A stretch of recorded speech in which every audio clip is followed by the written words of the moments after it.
ప్రముఖ cine hero Allu Arjun Hyderabad Sanjay థియేటర్లో జరిగిన సంఘటనకు బాధ్యునిగా అరెస్టు చేయడం అరాచకమని కాకినాడ జిల్లా వైసీపీ అధ్యక్షుడు కురసాల కన్నబాబు చెప్పుకొచ్చారు. అల్లు అర్జున్ అరెస్టు వెనుక కుట్రకోణం ఉందని అనుమానం వ్యక్తం చేశారు. ఆయన కేవలం ప్రభుత్వాలు సంచలనం కోసం సొంత నిర్ణయాలు తీసుకుంటున్నాయని దుయ్యబట్టారు. సంజయ్ థియేటర్కు అల్లు అర్జున్ వస్తున్నాడని తెలిసి ప్రభుత్వం కట్టుదిట్టమైన చర్యలు ఎందుకు చేసుకోలేదని ఆరోపించారు. ఈ అరెస్టును తీవ్రంగా ఖండిస్తున్నట్లు చెప్పుకొచ్చారు కన్నబాబు.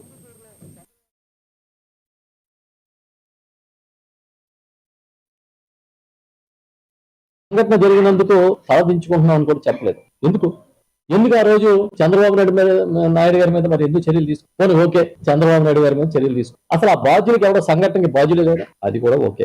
మొన్న జగన్మోహన్ రెడ్డి గారు ముఖ్యమంత్రిగా ఉండగా గుంటూరులో తెలుగుదేశం పార్టీ నాయకుడు ఒక ఆయన చీరల పంపిణీ చేస్తే తొక్కేసలాట జరిగి 3 చనిపోయారు. చంద్రబాబు నాయుడు గారు వెళ్ళిన సభలో ఆయనే పంచడానికి వెళ్ళాడు. కందుకూరులో చంద్రబాబు నాయుడు గారి సభకి జనం విపరీతంగా వచ్చినట్టు కనపడాలని ఒక ఇరుకు సందులో మీటింగ్ పెడితే 8 మంది తొక్కేసలాట్లో చచ్చి. మరి అప్పుడు జగన్ గారు చంద్రబాబు నాయుడుని అరెస్ట్ చేయలేదే, చేశారా?